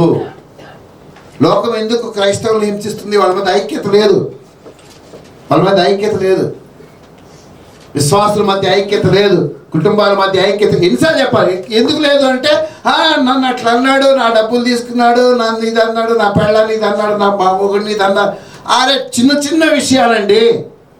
నేను వచ్చినప్పుడు నాకు పులుసు పోసింది కానీ నాకు మొక్కలు వేయలేదు, వాడికి వేసి పెట్టింది. అరే దేవుడా, నేను వస్తే నాకు ప్రేజలాడు చెప్పలేదు. ఎన్నిసార్లు చెప్పాలి దేవుడు నీకు? నీ వల్ల ఏమైందంటే సంఘములో ఐక్యత దెబ్బతింటుంది. మిగతా అడిగానుకో, అమ్మ మీ అమ్మ ఏదంటే ఏం చెప్పాలి? మా అమ్మ అంకుల్ మా అమ్మ ఇంట్లో ఉంది, మా అమ్మ పని చేస్తుంది, లేకపోతే మా అమ్మకి బాగలేదు, మా అమ్మ ఇంకో దగ్గర ఉంది, మా అమ్మ ప్రార్థన చేస్తుంది. అది ఆన్సర్. అంతేగాని నీకు మీ అమ్మ ఏదమ్మా అంటే ఏం అంకుల్ నాకు తెలియదు అంటే what is going on with you? ఏమవుతుంది నీతో? ఎన్నిసార్లు చెప్పాలి దేవుడు నీకు? ఎందుకు క్రమపరచుకోవు? అందుకే దేవుడు ఏం డిసైడ్ చేశాడు? ఈ ఒక్క సంవత్సరం ఉండు నీ ప్రభువా, ఫలించకపోతే ఏమన్నాడు? ఏమన్నాడు? చదవమ్మా మాట. 8వ వచనం. నేను దీని చుట్టూ త్రవ్వి ఎరువు వేసి చదువు. అయ్యా నేను దాని చుట్టూ త్రవ్వి ఎరువు వేయ మట్టుకు ఈ సంవత్సరం కూడా ఉండని. ఈ సంవత్సరం ఒక్క సంవత్సరం ఉండని. అది ఫలించిన సరి లేని ఎడల నరికించి వేయమని కట్అవుట్ చేయమన్నాడు. నరికేసే అన్నాడు. ఏమన్నాడు? నరికేసే అన్నాడు. దేవుడు నీ మీద ప్రేమ కలిగి ఉన్నాడు కాబట్టి నిన్ను దేవుడు దయ చూపుతున్నాడు. మనం లేట్గా వచ్చాం కాబట్టి లేట్ అవుతుంది. దేవుడు దయ చూపించాడు నీకు. ఇంకో విషయం, దేవుని విషయంలో దేవుడు ఏం ప్రయత్నం చేస్తున్నాడు? చదవమ్మా. నేను ఇందాక చదివా. అయ్యా అది ఫలించిన కాదు దాని చుట్టూ నేను దాని చుట్టూ త్రవ్వి ఎరువు వేయు మట్టుకు. ఎరువు ఏం చేస్తుంది? బలాన్ని ఇస్తుంది. ప్రభు ఏమంటున్నాడు? బలహీనురాలు ప్రభువా నేను ఎరువు వేయాలి అంటే. కానీ ప్రభువు అంటే ఆ ఎరువు ఏం చేస్తుందంటే ఆ చెట్టు యొక్క స్వభావాన్ని మారుస్తుంది. ఇప్పుడు ఆ తెగులు వచ్చింది, ఈ తెగులు వచ్చింది అంటారు. మందులు కొట్టగానే ఏమవుతాయి? చెట్టు మళ్ళా నిగలగలాడుతుంది, పచ్చగైపోతుంది. ఎరువు వేయండి. నీ యొక్క స్వభావాన్ని దేవుడు మార్చడానికి ప్రయత్నం చేస్తున్నాడు. నీ స్వభావం ఏంటి? నీ స్వభావం అబద్ధాలు ఆడటం, మోసం చేయటం, దొంగతనాలు, బూతులు, చెడు ఆలోచనలు, సినిమాలు, ఏంటి క్షమించుకోలేకపోవటం, అసూయ, లేనిపోయిన మాటలు, ఇవి మన స్వభావం. ఎఫెసీ పత్రిక 4వ అధ్యాయం 22వ వచనం ఒకసారి చదువుదాం. ఎఫెసీ పత్రిక 4వ అధ్యాయం 22వ వచనం. ఎఫెసీ పత్రిక 4వ అధ్యాయం 22వ వచనం. మునుపటి ప్రవర్తన విషయంలో నైతే మోసకరమైన దురాశల వలన చెడిపోవు మీ ప్రాచీన స్వభావమును వదులుకొని మీ చిత్తవృత్తి యందు నూతన పరచబడిన వారై నీతియు యథార్థమైన భక్తియు గలవారై దేవుని పోలికగా సృష్టింపబడిన నవీన స్వభావమును ధరించుకొనవలెను. 2 స్వభావాలు చెప్తున్నాడు. ఒకటి ప్రాచీన స్వభావము, ఇంకోటి నవీన. ప్రాచీన స్వభావము అంటే మనం మారు మనసు పొందక ముందు ఏ పాపాన్ని అయితే మనం ఇష్టంగా చేస్తామో మనము మారు మనసు పొందిన తర్వాత అదే పాపం మనకి ఒక అలవాటుగా, ఒక ప్రాచీన స్వభావంగా మార్చబడుతుంది. ఉదాహరణకి ఇప్పుడు చిన్నపిల్లలు ఉన్నారు, చిన్నపిల్లలు ఆ పాలు తాగే వయసు ఉంటుంది. తల్లి వాళ్ళకి నోట్లో ఏలు పెట్టుకుంటే అలవాటు చేసింది అనుకోండి, ఎంతకాలం పెట్టుకుంటారు? ఎంతకాలం పెట్టుకుంటారు? ఆ పాలు మానేస్తారు, కానీ ఏం పెట్టుకుంటారు? నోట్లో ఏలు పెట్టుకుంటారు. ఎందుకు? అక్కడ నేర్చుకున్నారు కాబట్టి. ప్రాచీన స్వభావం, ఇష్టపడి ఏదో పాపం చేశావు, సినిమాలో వ్యభిచారం, దొంగతనాలు, సిగరెట్లు, ఏదో ఒకటి సంథింగ్ హ్యావ్ డన్. మారు మనసు పొందావు. ఇప్పటికి కూడా ఏం గుర్తొస్తాయి నీకు? మళ్ళా సినిమాలు గుర్తొస్తాయి, మళ్ళా స్నేహితులు గుర్తొస్తారు, మళ్ళా చెడు మాటలు గుర్తొస్తాయి. కోపం వస్తే ఏం భాషలు వస్తాయి మనకి? చర్చిలోకి వచ్చి తెలుగే మాట్లాడతావు, కోపం రాగానే సంస్కృతం వస్తుంది, అరబిక్ భాష వస్తుంది, హిందీ వస్తుంది, మరాఠీ వస్తుంది, ఎక్కువ మాట్లాడితే ఇంగ్లీష్ కూడా వస్తుంది. ప్రాచీన స్వభావం. నేను పోయిన వారిని ఎవరు నన్ను ప్రశ్న అడిగారు, అయ్యా మరి నేను ప్రభువుని అడిగాను, నేను ప్రభువుని పుష్ప 1 సినిమా చూశాను, అప్పుడు చెప్పాను, ప్రభా ఇది నేను చూసిన తప్పు, నన్ను క్షమించు అని ప్రాధేయపడ్డాను, అంతా అయిపోయింది. కానీ మళ్ళీ ఇప్పుడు నేను పోయి పుష్ప 2 కూడా చూశాను, నేను ఏం చేయాలంటే పుష్ప 3 కూడా తీస్తా అంటున్నాడమ్మా, అది కూడా చూడన్నా. మరి ఇంకేం చెప్పాలి? ఎందుకు? నీవు నీ స్వభావాన్ని దేవుడు ఏమన్నాడు? ప్రాచీన స్వభావం తీసేసి నవీన స్వభావం ఇస్తా అంటున్నాడు దేవుడు. నీకు ఇచ్చాడు కూడా, చాలాసార్లు చెప్పాడు, ఇది తప్పు, అటు వెళ్ళొద్దు, సినిమా ఫ్రెండ్స్ ఉంటారు అటు వెళ్ళొద్దు, అక్కడ నీ పాత స్నేహితులు ఉంటారు వాళ్ళని అవాయిడ్ చేయి, నువ్వు ఎవరైతే నువ్వు బూతు మాటలు మాట్లాడతావు వాళ్ళని దూరం వెళ్ళు, ఎవరితో అబద్ధాలు చెప్తావు వాళ్ళని దూరం వెళ్ళు, నీ స్నేహితుల్ని మార్చుకో, నీ ఫ్రెండ్స్ని అదే మార్చుకో, నీ పరిసరాల్ని మార్చుకో, నీ ఆలోచనలు మార్చుకో, బైబిల్ చదువు. 24 చెప్పాడా లేదా దేవుడు? నీకు చెప్పాడు, ఏం చేశావు? అందుకే దేవుడు బాధపడుతున్నాడు. ఎన్నిసార్లు చెప్పాలి నీకు? ఎన్నిసార్లు చెప్పాలండి? ఎన్నిసార్లు చెప్పాలి? నాకు ఒక స్నేహితుడు ఉండేవాడు, నాతో పాటు ప్రభువుని నమ్ముకున్నాడు. అతను మమ్మల్ని వదిలిపెట్టి వెళ్తున్నప్పుడు మేము అందరం ఏం చెప్పామంటే, యవనస్తులు, నేను, మా అన్న సుబ్బారావు గారు, కిరణ్ గారు, ఇంకొంతమంది అందరం చెప్పాం, అరే ఏం చేస్తారో ప్రసాద్ అక్కడికి వెళ్ళంటే, లారీ నడిపేస్తా అన్నా అన్నాడు. అప్పుడే నీ మొహం లారీ ఎత్తలేవు నువ్వు అంటే పొడుక్కుండేవాళ్ళు, ఎవరినే అన్నాను. లేదన్నా నేను లారీ నడుపుకొని నీ దగ్గరికి వస్తా, మీ ఆఫీస్కి వస్తా అన్నా గ్రౌండ్లోకి అన్నాడు. సరే అయిపోయిన తర్వాత ఒక 6 నెలల తర్వాత సుబ్బారావు వెళ్ళాడు, వచ్చాడు, వచ్చి అన్నా అన్నాడు, ఏమైంది? నువ్వే ఆయన తిట్టాలన్నా అన్నాడు. ఎందుకైనా అంటే, అన్నా ఆడు చెడు తిరుగులు తిరుగుతున్నాడు అన్న. ఏం తిరుగులు తిరుగుతున్నాడు అన్న? ఆడు లారీ నడుపుకొని వెళ్ళి అక్కడ ఎక్కడైతే ఆడపిల్లలు స్త్రీలు కనిపిస్తున్నారో వాళ్ళతో పాపం చేస్తున్నాడు అన్నాడు. నీకెట్లా తెలుసు? నేను పట్టుకున్నాను అన్న ఒకరోజు అన్న. సరే మరి ఆయన పిలిపిద్దాం, అప్పుడు ఫోన్ లేవు ఇంకా, ఈ లైన్ ఉండేది మన ఎస్టీడీ ఎప్పుడు చేసినా ఉండేవాడు కాదు. వీళ్ళు ఏం చెప్పాడంటే, సరే మన ఇద్దరం వెళ్దాం అనిపించి మొత్తానికి ఆయన పట్టుకొని రమ్మన్న. పట్టుకొని వచ్చాడు. వచ్చిన తర్వాత ఒకరోజు ఆయన్ని తీసుకెళ్ళి మాట్లాడి, ఏంట్రా బాబు అట్లా ఎందుకు చేస్తున్నావు? HIV పాజిటివ్ వచ్చిందంటే చచ్చిపోతావురా అన్న. లేదన్నా ఏదో ఆ రోజు అమ్మాయిని వెళ్ళి అట్లా తాకా అన్నాడు. ఏం చేశాడంట? తాకిండంట, ఒకటి జస్ట్ టచ్ చేశాడంట. ఓకే టచ్ చేసినావా? ఇంక టచ్కి చేయకు, అంతకైతే పెళ్లి చేసుకోమని చెప్పారు. ఆమెను కాదు వేరే వాళ్ళు నాకు 17 ఏళ్ళు అన్న, అప్పుడే పెళ్ళి ఎందుకు అన్నాడు. ఆగాడా? ఇక్కడ ఉన్న రోజులు ఆగాడు. ఒక నెల తర్వాత న్యూస్ వచ్చింది, ప్రసాద్ చచ్చిపోయాడు. ఏమయ్యాడు? ప్రసాద్ ఎందుకు చచ్చిపోయాడు? మేము వెళ్ళేదాకా కూడా ఉంచలే. పొద్దున 7:30 8 గంటలకు న్యూస్ వచ్చింది. మేము అదని ఇదని అది మాట్లాడి 10 గంటలు బయలుదేరే ముందు ఫోన్ చేసాం, ఎక్కడ రమ్మంటామంటే వద్దండి పెట్టేశారు అన్నాడు. ఎక్కడ పెట్టేశారు? అదేంటి అంటే డాక్టర్ చెప్పాడండి ఉంచొద్దన్నారు. ఎందుకు ఉంచొద్దన్నారు? HIVతో చచ్చిపోయాడండి. జాగ్రత్త. ఏం సార్ చెప్పాలి దేవుడు నీకు? అతను HIVతో చచ్చిపోయి అర్థ సంగతి కాదు, ఆ విషయం జాగ్రత్తలు చెప్పట్లేదు నేను నీకు. 2024లో దేవుడు నీకు చెప్పి చెప్పి చెప్పి చెప్పి చెప్పి చెప్పి విసిగిపోయాడు నీకు చెప్పిన విషయాలు. నీకు మాత్రం ఏం స్పందన లేదు, ఏం స్పందన లేదు. జాగ్రత్త. దేవుడు ఏం చేస్తాడు? దేవుడు నీకు నవీన స్వభావాన్ని ఇస్తా, కొత్త స్వభావాన్ని ఇస్తానాయా నీకంటే నువ్వు తీసుకోవట్లేదు. 36 ఎహెచ్కేల్ గ్రంథం చూడండి, 36వ అధ్యాయం. ఎహెచ్కేల్ గ్రంథం 36వ అధ్యాయం 26వ వచనం. ఎహెచ్కేల్ గ్రంథం 36వ అధ్యాయం 26వ వచనం చదవండి ఒకసారి. ఎహెచ్కేల్ ఇర్మియా తర్వాత ఉంటుంది. ఎహెచ్కేల్ గ్రంథం 36వ అధ్యాయం 26వ వచనం. నూతన హృదయము మీకు ఇచ్చెదను, నూతన హృదయము మీకు ఇచ్చెదను. నూతన స్వభావం మీకు కలుగజేసేదను. నూతన స్వభావం మీకు కలగజేస్తాను.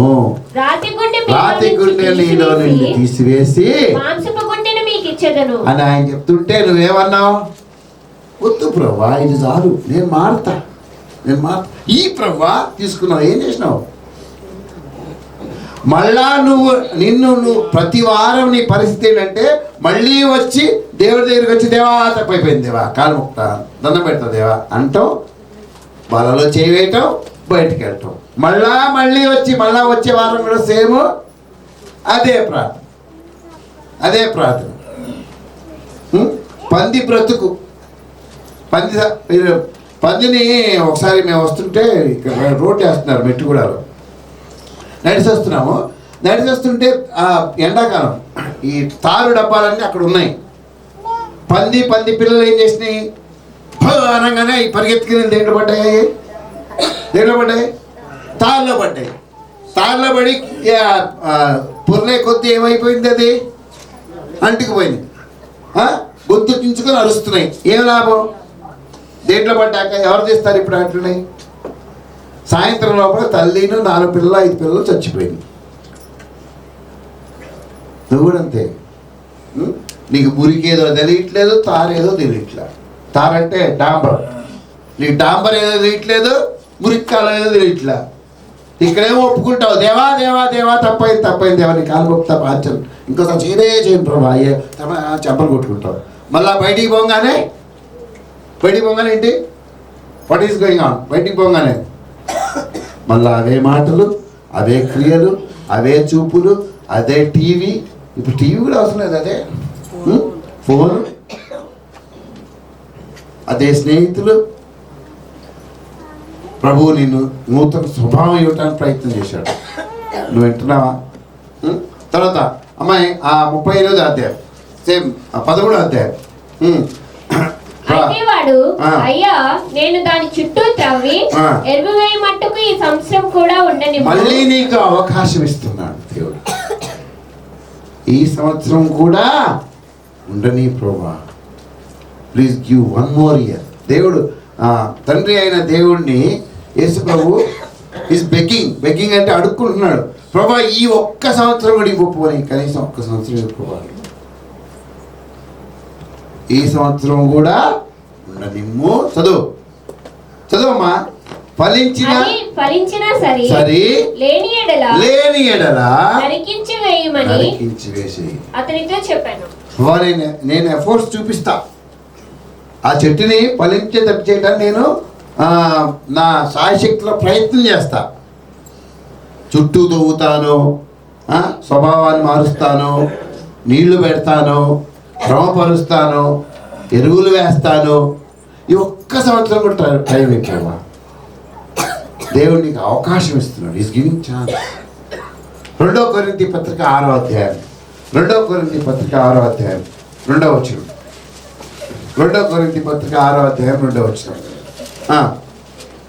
అనుకూల సమయమందు నీ మొరను ఆలకించితిని, రక్షణ దినమందు నిన్ను ఆదుకొంటిని అని ఆయన చెప్పుచున్నాడు కదా. ఇదిగో ఇప్పుడే మిక్కిలి అనుకూలమైన సమయము. ఇదిగో ఇదే రక్షణ దినము. ఇంకో సమయం ఇచ్చాడు. ఇప్పటికైనా రెక్టిఫై చేసుకో, సరిదిద్దుకో. 24 ఎంత వేస్ట్ అయిపోయింది. నాకు కొన్ని మాట చెప్పండి. పిల్లలు ఉన్నారు, మీ పిల్లలు ఉన్నారు కదా, మీకు పిల్లలు ఉన్నారు, మారు మనసు పొందలేదు, చచ్చిపోయారు. ఎక్కడ పోతారు?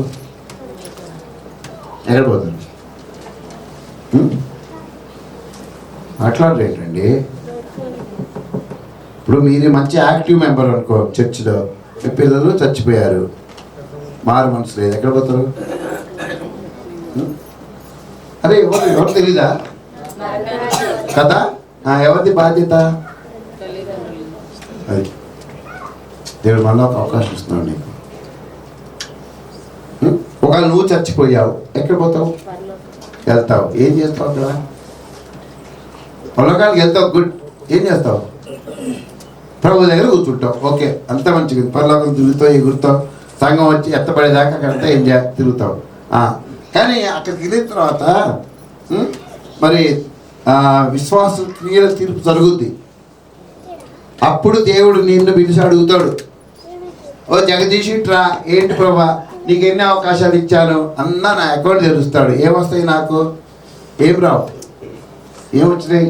కనీసం నీ పిల్లలను కూడా ప్రభుత్వం నడిపించుకోలేదు అంటాడు. సరేలే, ఏదో చర్చికి అప్పుడప్పుడు వచ్చావు, దేవుని ఆరాధించావు కదా, ఇదిగో ఈ పెన్సిల్ తీసుకొని ఇస్తాడు, అంతే. ఏం లాభం? ఏమైనా లాభమా? ఇప్పుడు 5 స్టార్ హోటల్లో కూర్చొని భోజనం చేయటం అదృష్టమా, లేకపోతే ఆ గేట్ దగ్గర నిలబడి చూడటం అదృష్టమా? బాబు మాట్లాడాలి. 5 స్టార్ హోటల్లో కూర్చొని భోజనం చేయటం అదృష్టమా, లేకపోతే గేట్ దగ్గర కూర్చొని మనం నిలబడి చూడటం అదృష్టమా? మనం గేట్ దగ్గర నిలబడితే చాలా అనుకుంటున్నాం. మనం ఎక్కడ మొన్న మా ఆఫీస్ పక్కనే ఒక పోలీస్ స్టేషన్ ఉంది. ఆయన ఎవరు, అల్లు అర్జున్ గారు అక్కడికి వచ్చారు.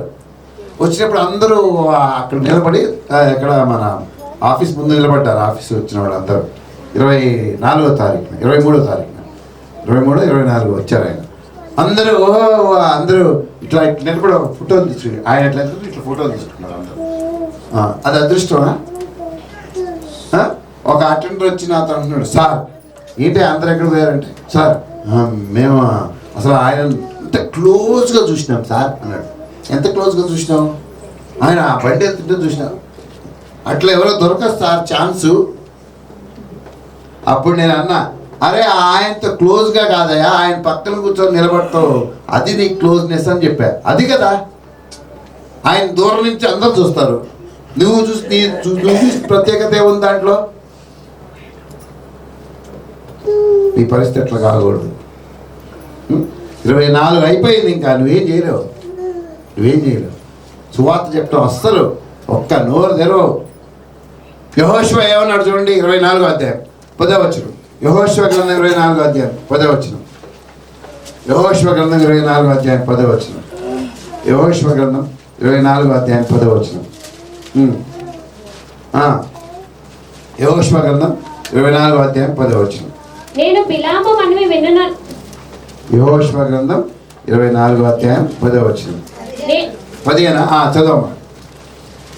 యెహోవాను సేవించుట మీ దృష్టికి కీడని తోచిన ఎడల, యెహోవాను సేవించుట మీ దృష్టికి కీడని తోచిన ఎడల మీరు ఎవని సేవించెదరో నది అద్దరిని మీ పితరులు సేవించిన దేవతలను సేవించెదరో, అమోరీయుల దేశమున మీరు నివసించుచున్నారే వారి దేవతలను సేవించెదరో నేడు మీరు కోరుకొనుడి.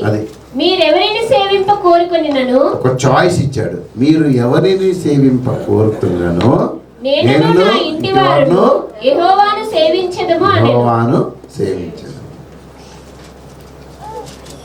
మళ్ళా దేవుడు ఒక చాయిస్ ఇచ్చాడు నీకు. నువ్వేం చేస్తావో చెయ్యి.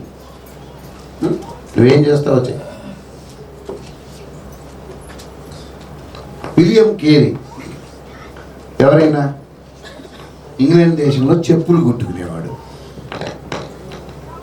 విలియం కేరీ అన్న ఆయన ఇంగ్లాండ్ దేశంలో చెప్పులు కుట్టుకునేవాడు. ఆయన దగ్గర మిగిలి ఉన్న ఆ లెదర్ ముక్కలన్నీ దగ్గర పెట్టుకుని ఏం చేశాడంటే ఒక ప్రపంచ పటం తయారు చేశాడు. గ్లోబ్ తయారు చేసి గోడ కంటించి పెట్టుకున్నాడు. ఒకరోజు అలా ప్రభువుని నమ్ముకున్న తర్వాత బైబిల్ చదివి అలా చూస్తున్నప్పుడు ఒక ఎర్ర లెదర్తో ఒక దేశం బొమ్మ కనిపించింది ఆయనకి. ఒక దేశం పటం అంటించాడు. అదేంటంటే ఇండియా. అరే భలే ఉందే దీని మధ్య అని ఆ గోడ మీద పెట్టిన బొమ్మను తీసి చూశాడు. ఇది ఏం దేశము అని చూశాడు. ఏంటది? ఇండియా. ఓహో బాగుంది అని చూసి ఇండియానా, అసలు ఏంటి ఇండియా ఏంటని తెలుసుకున్నాడు. మిషనరీ సంస్థ ఉంటే అక్కడ పోయి అడిగాడు, ఇండియా అంటే ఏంటి, ఇండియాలో ఏముంటారు? అయ్యా ఇండియా విగ్రహారాధనతో నిండిన దేశం. ఇండియాలో సతీ సహగమనం అనే ఒక దురాచారం ఉంది. చిన్నపిల్లలకి పెళ్లి చేస్తారు, పెద్ద వయసు ఆయనతో, ఆయన చచ్చిపోతే ఆయనతో పాటు భార్యను కూడా రాజు. చదువు రాదు, ఆడపిల్లలు చదువుకోరు అక్కడ. అక్కడ విగ్రహారాధన, ఏంటది జోగిని వ్యవస్థ ఉంది. జోగిని వ్యవస్థ అంటే ఏంటి అంటే దేవుని పేరు మీద స్త్రీలని ప్రతిష్ఠ చేస్తారు. ఎవరైనా సరే ఆ స్త్రీలతో పోయి వ్యభిచారం చేయవచ్చు. ఇవన్నీ విన్నాడు. మరి అక్కడ సువార్త అక్కడ సువార్త చెప్పడానికి అవకాశమే లేదు. Very bad situation. సువార్త చెప్పలేము. ఎలా మరి? మన మిషనరీ వెళ్తున్నారు, కాస్త చెప్తున్నారు, వస్తున్నారు అని చెప్పి. మరి ఎట్లా ఏంటి? ప్రార్థన చేయటం ప్రారంభించాడు. దేవుడు ఆయనకి భారం ఇచ్చాడు. భార్యకి చెప్పాడు, నువ్వు పోతే పోలేను రానందాన్ని. ప్రార్థన చేయటం మొదలుపెట్టాడు. దేవా నన్ను భారతదేశాన్ని తీసుకెళ్ళు. దేవుడు ఆయన హృదయంలో భారం పెంచాడు. 1 సంవత్సరాలు ప్రార్థన చేసిన తర్వాత మిషనరీ సంస్థకి పోయి చెప్పాడు, నేను ఇండియాకి వెళ్తానయ్యా. నువ్వు ఇండియాకి అన్నాడు. నువ్వే వెళ్తా, చెప్పులు కుట్టుకునేవాడే, నీకేమొచ్చు, వాళ్ళ భాషలే నేర్చుకో. లేదు నేను వెళ్తా. తీర్మానం చేసుకున్నాడు, ఇండియాకి బయలుదేరాడు. 3 నెలల ప్రయాణం కలకత్తాకి, ఇంగ్లాండ్ నుంచి. ఓడలో బయలుదేరాడు. ఆ 3 నెలల్లో 3 భాషలు నేర్చుకున్నాడు. బెంగాలీ, సంస్కృతము, హిందీ నేర్చుకున్నాడు. నేర్చుకుని కొత్త నిబంధన గ్రంథం బెంగాలీ భాషలోకి తర్జుమా చేయడం మొదలుపెట్టాడు. ఒక చెప్పులు కుట్టుకునేవాడు, మన దేశంతో సంబంధం లేనివాడు, ప్రభువు మాటకు లోబడి, ప్రభువు మాటకు విధేయత చూపించి, తన కంఫర్ట్స్ వదిలిపెట్టి, తన వాళ్ళని వదిలిపెట్టి కష్టపడి ఇండియాకి రావడానికి ప్రయాణం చేస్తూ 3 భాషలు నేర్చుకొని బైబిల్ తర్జుమా చేయడం ప్రారంభించాడు. ఇండియాకి వచ్చాడు. వచ్చిన సంవత్సరంలోపే భార్య చనిపోయింది, కొడుకు చచ్చిపోయాడు. వదిలిపెట్టాడా? నో వదిలిపెట్టలేదు. 7.5 సంవత్సరాలు ప్రయత్నం చేసి కష్టపడి భారతదేశంలో 4 భాషల్లోకి మొత్తం బైబిల్ తర్జుమా చేశాడు. వదిలిపెట్టాడా? వదిలిపెట్టలేదు. ఒకరోజు ప్రెస్ మొత్తం గారిపోయింది, కష్టం అంతా పోయింది. ఒక్క ఆత్మ వచ్చాడా? రాలే. ఒక్కరు కూడా ప్రభువు నమ్ముకోలేదు. అందరూ అన్నారు కదా, వచ్చేయి పై, నువ్వు ఫెయిల్ అయిపోయావు ఈ ఫీల్డ్లో, నువ్వు వచ్చేయి. ఏమన్నాడు? నేను రాను, ఇక్కడే ఉంటా, ఇక్కడే చచ్చిపోతా, వీళ్ళకి ప్రభు గురించి చెప్తా. అప్పుడు ఆయన వేష భాషలు మార్చుకొని సూటు బూటు పక్కన పెట్టి మనలాగే డ్రెస్సింగ్ చేసుకుంటూ ప్రజలతో మమేకమవుతూ సతీ సహగమనం, అప్పుడు ఇంగ్లాండ్ ప్రభుత్వం కదా, వాళ్ళకి చెప్పి ఒక శాసనం తీసుకొచ్చాడు. ఇక నుంచి సతీ సహగమనం లేదు. దాంతోపాటు కొంతమంది మన దేశ నాయకులు కలిసి రాజా రామ్మోహన్ రాయ్ గారు వంటి పెద్దవారు పోయింది. ఈరోజు నువ్వు న్యూస్ పేపర్ చదువుతున్నావు, ఎవరు తెచ్చారు నీకు? William Carey. ఈరోజు నీ చేతిలో పెన్ను ఉంది, ఎక్కడిది? విలియం కేరీ తీసుకొచ్చాడు. ఈరోజు నువ్వు రైలు ప్రయాణం ఎక్కి తిరుగుతున్నావు, ఎవరు తెచ్చారు? విలియం కేరీ తీసుకొచ్చాడు. ఈరోజు ఆడపిల్లలు మీరందరూ చదివారు, పీజీలు చేశారు, డిగ్రీలు చేశారు, అన్నీ చేశారు. ఎవరు? ఆడపిల్లలకి మొట్టమొదటిసారి చదువుని ప్రవేశపెట్టింది ఆయన. నువ్వేం చేస్తున్నావు మరి? నువ్వేం చేస్తున్నావు? పోనీ 2024లో ప్రభు కోసం ఒక పని చేసావా? ఒక్క పని నీ గుండెల మీద చేసుకుని చెప్పు. నువ్వు ఎంతసేపు దేవుడు నాకు అది ఇవ్వలేదు, ఇది ఇవ్వలేదు, అది చేయలేదు, అది చెప్పలేదు, ఇది కాలేదు, అది కాలేదు, ఇదే గొడవ. కానీ అరే నేను ప్రభువు కోసం ఈ పని చేశాను, ప్రభువు కోసం ఇది నష్టపోయాను, ప్రభువు కోసం ఇదిగో ఇది చేశాను, ఇదిగో ఇంతమంది నేను ప్రభు దగ్గర నడిపించాను, ఇంతమంది ద్వారా నేను తిట్లు తిన్నాను, తన్నులు తిన్నాను, అవమానపరచబడ్డాను, ఇంత నష్టపోయాను, ఇది ఈ డబ్బు ప్రభు పనికి ఇచ్చాను, ఒక్క అకౌంట్ ఒక దగ్గర ఉందా? పోనీ నేను చర్చికి నేను టైంకి వచ్చాను, 52 వారాలు చర్చే మానలేదు, చెప్పగలవా నువ్వు? చెప్పలేవు. చెప్పలేవు. ఎందుకు? నీకు ఆ బాధ్యత లేదు, భారం లేదు, ఏం లేదు. ఆ బయట జంతువులు పెరుగుతున్నాయి, ఇక్కడ మనం అంతేనా? అవునా కదా? బయట జంతువులు పెరుగుతున్నాయా? అడవిలో జంతువులు పెరుగుతున్నాయా లేవా? ఇక్కడ మనం పెరుగుతున్నాం. ఆకలి వేసినప్పుడు వేటాడితే తింటాయి, పోతాయి. మనం కూడా అంతే. ప్రభువు మనల్ని రక్షించినట్టు మనకు సిగ్గు ఉండాలండి, పౌరుషం ఉండాలి. నీకు పౌరుషం లేదు, నీకు పౌరుషం లేదు, జ్ఞానం లేదు నీకు. 2024లో నీ వల్ల ఒక్క కుటుంబం, ఒక్క ఆత్మ, ఒక వ్యక్తి బలపరచబడ్డాడు. చెప్పు. ఎన్నిసార్లు చెప్పాలి దేవుడు నీకు? ఎన్నిసార్లు చెప్తే పాస్టర్ గారు చెడ్డోడు, పాస్టర్ గారు పనికి మాలినోడు, పాస్టర్ గారు నన్ను తిడుతున్నాడు ఏంటి? నీకు జన్మనిచ్చిన వాళ్ళు రేపు నరకానికి పోతారు. వాళ్ళకి సువార్త చెప్పలేదు నువ్వు, ఇంతవరకు కూర్చోబెట్టాలని చెప్పిన పాపాన్ని పోలే నువ్వు, వాళ్ళు నడిపించుకున్న పాపాన్ని పోలేదు. కారణాలు 100 చెప్తావు.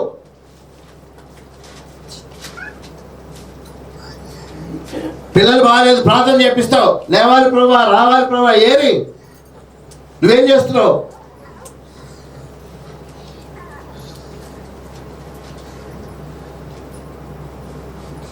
నువ్వే జవాబు చెప్పు ప్రభువుకి,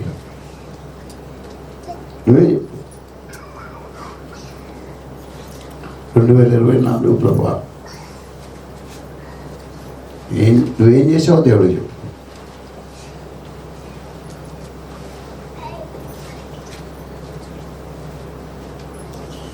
తండ్రి అయిన దేవుడు వెక్స్ అయిపోయాడండి, విసిగిపోయాడు నీకు చెప్పి చెప్పి చెప్పి చెప్పి.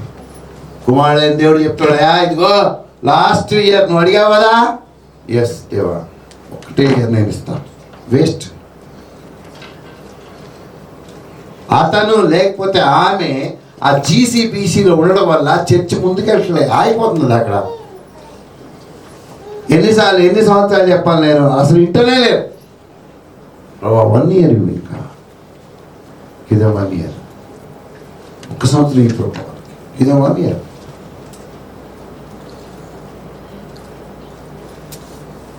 కట్టుబడి ఉన్నాం. నెక్స్ట్ ఇయర్ నువ్వు 26 చూడాలంటే 25లో నువ్వు తప్పకుండా పని చేయాలి. లేకపోతే ఐ టెల్ యూ, నేనైనా సరే మీరైనా సరే, ఒకవేళ ప్రభువు కనుక వస్తే, ప్రభు వస్తే ఏమి ఎదుర్కొంటాం మనం? ప్రభుని ఏమి ఎదుర్కొంటాం? సమయం తీసుకొని చాలా యథార్థంగా, ఏదో వాళ్ళు చెప్పారు నేను చేశాను, ప్రతిసారి ఏదో రొటీన్గా కాకుండా దేవుడు నీతో చాలా స్పష్టంగా, చాలా అర్థమయ్యేటట్లు, చాలా మరి విశదపరిచి దేవుడు మనతో మాట్లాడాడు. సో మనం కూడా చాలా స్పష్టంగా, చాలా విశదపరిచి, చాలా క్లియర్గా మనం ఏంటో దేవుడు చెప్పాడు ఈరోజు. 3 సంవత్సరాల నుంచి నేను పళ్ళెత్తడానికి వస్తున్నానయ్యా, ఒక్క ఆత్మ లేదు, తీసేయి ప్రభా, ఇంకొక ఇయర్ అవకాశం ఇవ్వండి. Give him 1 more year or give her 1 more year. దేవుడి మాటలు మనం ఇంట్లో దీవించుగాక. ఆమేన్. ప్రార్థన చేసుకుందాం.